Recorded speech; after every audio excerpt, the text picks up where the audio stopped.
Olá pessoal, observando a atividade dos ministros extraordinários da Sagrada Comunhão durante a celebração, julgamos importante transmitir um pouquinho daquilo que os documentos da Igreja nos ensinam, nos orientam.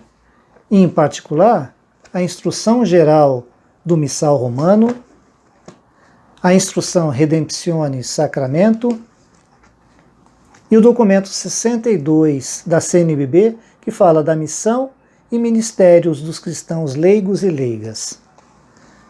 Uma questão a ser notada é que a Instrução Geral do Missal Romano e todas as citações que nós fizemos aqui é da terceira edição típica.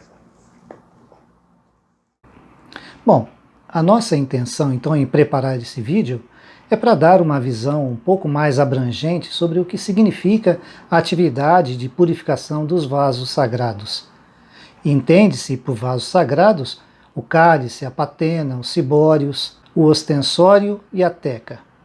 Mas tem uma questão importante. Eles são abençoados para essa atividade segundo os livros litúrgicos. E aí vale a pena dar uma olhadinha na Instrução Geral do Missal Romano, número 333. E para que isso? Porque eles são destinados a receber o corpo e o sangue do Senhor. E por uma questão de precedência, o cálice e a patena sobressaem sobre os outros vasos sagrados. Assim diz a Instrução Geral do Missal Romano, número 327. Não é raro observar que ministros extraordinários da Sagrada Comunhão fazem o papel de acólitos durante a celebração litúrgica e purificam as âmbulas ao final da distribuição das hóstias. Essa tarefa, por sua vez, ajuda a dar agilidade e desocupar o sacerdote para a continuidade da missa. Vem então a pergunta: o ministro extraordinário da Sagrada Comunhão pode purificar o vaso sagrado? Vamos caminhar um pouco mais antes de responder. Agora, quem tem a responsabilidade da purificação? Vamos tratar dessa questão em 3 situações. Primeira, na celebração onde estão presentes o sacerdote, o diácono e um acólito devidamente instituído. Neste caso, é o diácono que purifica os vasos sagrados, conforme prescreve a Instrução Geral do Missal Romano. Concluída a distribuição da comunhão, o diácono volta com o sacerdote ao altar e reúne os fragmentos, se houver. A seguir, leva o cálice e os outros vasos sagrados para a credência, onde os purifica. Outra situação. Na celebração, onde estão presentes o sacerdote e um acólito devidamente instituído. Neste caso, o acólito ajuda o sacerdote na atividade ou ele leva os vasos à credência e lá os purifica, como de costume, os enxuga e os arruma, conforme prescreve a Instrução Geral do Missal Romano 192 e 279. Por fim, uma situação em que estão o sacerdote e o ministro extraordinário da Sagrada Comunhão. O sacerdote é que realiza a atividade de purificação, que pode ter a ajuda do ministro extraordinário nessa situação. Portanto, observando as regras litúrgicas acima, nos permite entender que é reservada a atividade de purificação dos vasos sagrados, primeiramente ao diácono, com auxílio do acólito instituído, se este estiver presente, evidente. Na ordem, na falta do diácono, o acólito purifica. Não havendo nenhum dos dois, o sacerdote ou o sacerdote concelebrante é que purificam os vasos. Afinal, aos mesques, então, é reservada a atividade litúrgica de distribuição da Sagrada Comunhão, conforme prescreve a mesma Instrução Geral do Missal Romano. Vamos dar uma olhadinha. Se não houver outros presbíteros na celebração, e se o número dos comungantes for muito grande, o sacerdote pode chamar ministros extraordinários para ajudá-lo, ou seja, o acólito instituído bem como outros fiéis que para isso foram legitimamente delegados, diz a Instrução Geral no número 162. E ainda, acerca de algumas questões sobre a colaboração dos fiéis leigos no sagrado ministério dos sacerdotes, a Instrução Ecclesia de Mistério diz: a disciplina canônica sobre o ministro extraordinário da Sagrada Comunhão deve, porém, ser corretamente aplicada para não gerar confusão. Ela estabelece que ministros ordinários da Sagrada Comunhão são o bispo, o presbítero e o diácono, enquanto é ministro extraordinário o acólito instituído ou fiel para tanto deputado, conforme a norma do cânon 230, parágrafo 3º do Código de Direito Canônico. Nós falamos na palavra ministérios, mas o que nos diz respeito a esse termo? Bom, para entendermos um pouquinho, nós sabemos que existem apenas dois ministérios: o ministério ordenado e os ministérios não ordenados. E entre os ministérios não ordenados, existem três grupos, segundo aqui o documento 62 da CNBB, que fala sobre missão e ministérios dos cristãos leigos e leigas. Vamos ver o que diz. Ministérios simplesmente reconhecidos, ligados a um serviço significativo para a comunidade, mas considerado não tão permanente, podendo vir a desaparecer quando variarem as circunstâncias. Ministérios confiados, quando confiados ao seu portador por algum gesto litúrgico simples ou alguma forma canônica. Diz a nota de rodapé número 153 do documento 62. É o caso, por exemplo, dos ministérios da Sagrada Comunhão e do batismo e de outros ministérios cuja colação e exercício dependem de iniciativa prévia da autoridade na Igreja. Às vezes, o próprio pároco, às vezes o bispo ou alguém delegado por ele. Ministérios instituídos, quando a função é conferida pela Igreja através de um rito litúrgico chamado instituição. A Carta Apostólica como moto próprio, Ministeria Quedam, de 15 de agosto de 72, citada no número 88 do documento 62, acrescenta: na Igreja Latina, por enquanto, os ministérios instituídos são apenas os ministérios de leitor e acólito, criados pelo Papa Paulo VI. Agora, onde purifica os vasos sagrados?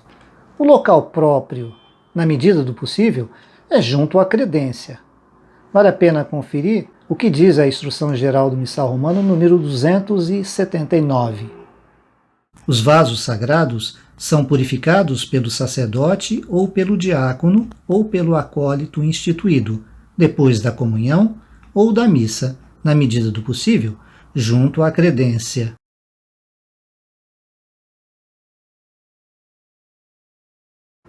As razões pelas quais as regras rituais da Instrução Geral do Missal Romano colocam os ministros ordenados e o acólito devidamente instituído, este condicionado, evidente à falta do diácono, como responsáveis na atividade de purificação dos vasos sagrados, está tão somente na natureza da ação litúrgica.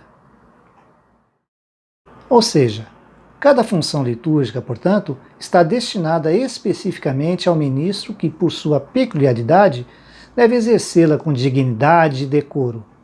É necessário, conforme a ordem que demanda na liturgia, que cada um, ministro e fiéis, façam somente aquilo e tudo aquilo que convém à natureza da ação.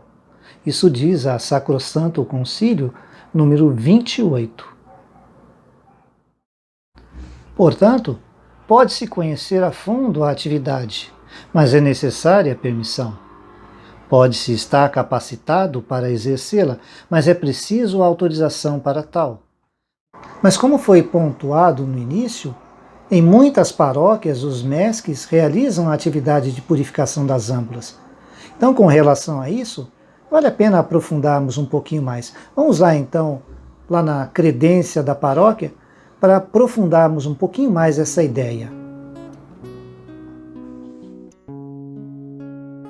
Bom, viemos aqui no presbitério da paróquia para desenvolvermos um pouco mais a ideia da purificação das âmbulas e pontuar sobre os ministros extraordinários da Sagrada Comunhão no auxílio do diácono ou do sacerdote na purificação dos cibórios, também conhecido como âmbula. Bom, então, terminada a distribuição da comunhão, voltam ao altar o sacerdote, o diácono, o acólito e os ministros extraordinários da Sagrada Comunhão. Em seguida, o sacerdote consome todo o sangue de Cristo do cálice, e as hóstias que sobraram são levadas ao sacrário, ou se forem poucas, o sacerdote pode consumi-las também. Então, na situação hipotética que estamos apresentando, terminada a missa, o sacerdote purifica o cálice e é trazida aqui para a credência. E os ministros da Sagrada Comunhão também trazem os cibórios, as âmbulas, para purificarem aqui na credência.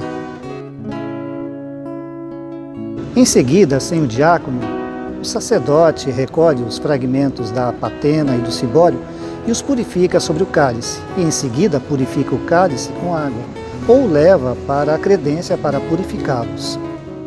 Agora, estando presente o diácono, este executa a tarefa da credência. Sem diácono, mas com um acólito instituído, o sacerdote pode delegar a ele que leve os vasos para a credência e os purifique. A purificação é um gesto ritual simples em relação à celebração como um todo, mas requer atenção. Os gestos, a postura de quem purifica os vasos sagrados deve ser com dignidade e respeito, levando-se em consideração aquele que se faz presente no altar do sacrifício e se deu em alimento como pão sacramental. Sendo pequeníssimas as partículas que se acumularam no fundo das âmbulas, elas não serão distribuídas à comunidade, evidentemente, porque o rito de comungar requer a visibilidade do ato de comer em comunhão. Foi esse o gesto assumido por Jesus para ser o sinal eficaz de sua própria doação.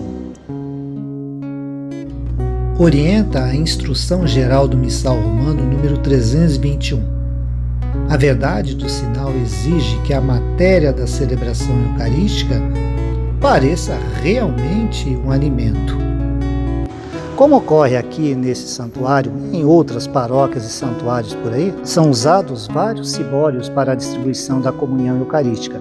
É preciso purificá-los, mas, em certas circunstâncias, se torna difícil para o diácono ou o sacerdote realizar tal tarefa. Então, pelas razões que dizem respeito à realidade da paróquia, o sacerdote ou o diácono purificam apenas o cálice e são os ministros extraordinários da comunhão eucarística que executam a tarefa de purificar as âmbulas. No entanto, já vimos que a Instrução Geral do Missal Romano define quem pode purificar os vasos sagrados. Estando, então, os ministros extraordinários da Sagrada Comunhão autorizados a purificar os cibórios, é preciso que se tome consciência daquilo que vai se realizar, porque os objetos que vão manusear não são objetos comuns, assim como outros objetos e utensílios. E nem a purificação é algo qualquer, muito pelo contrário.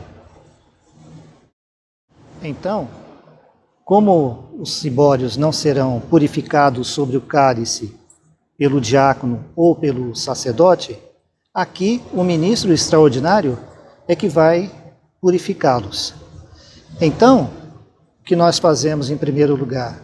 Juntamos os fragmentos de todas as âmbulas numa única âmbula. Observe que os movimentos são tranquilos, sem afobação. O sanguíneo ou purificatório depois vai ser lavado adequadamente com a pessoa que tem direito a fazer esse trabalho.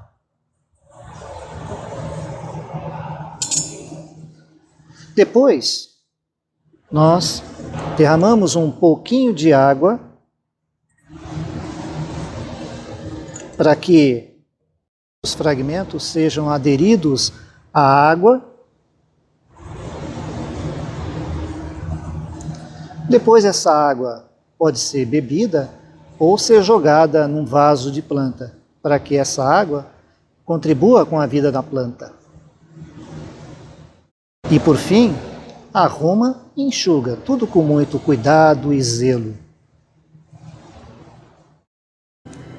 Reforçando então, não sendo aproveitados os fragmentos na comunhão, se requer um destino digno e respeitoso para eles. Mas também é preciso ter respeito e decoro com os vasos sagrados, pois eles são utilizados no serviço divino. Por serem os objetos litúrgicos algo sagrado, manifestam sinais e símbolos das realidades do alto, diz a Sacrosanto Concílio 122. Por isso, a dignidade no manuseio desses objetos sagrados. Nesse sentido, uma observação aos mesques. Não podemos fazer as coisas com pressa, com rapidez desmedida, mas vamos substituir essas palavras por agilidade, pois assim é possível realizar a tarefa com tempo, sem atropelos, sem deixar os fragmentos ou os vasos caírem. Precisamos dispensar muita dignidade e respeito na purificação. E caso perceba que a purificação irá ficar demasiadamente longa, a Instrução Geral do Missal Romano recomenda que deixem os vasos cobertos sobre o corporal na credência e logo que encerrar a missa, imediatamente se realize a purificação e a arrumação dos vasos sagrados. Então, o ministro extraordinário da Sagrada Comunhão pode purificar os vasos sagrados? E aí? Ora, responder a isso não cabe aqui, mas, do mesmo modo como após o Concílio Vaticano II a Igreja reconheceu e definiu de certa maneira as funções dos leigos, e estas estão pontuadas no Código de Direito Canônico, na Instrução Geral do Missal Romano, em algumas instruções e exortações, é possível que se defina mais claramente a função dos ministros extraordinários, devidamente preparados, sem clericalizar o leigo, para auxiliar o sacerdote ou o diácono na purificação das âmbulas, em certas situações que evidentemente se requer.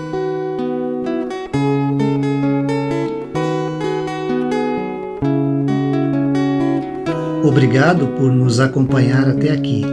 Até uma próxima.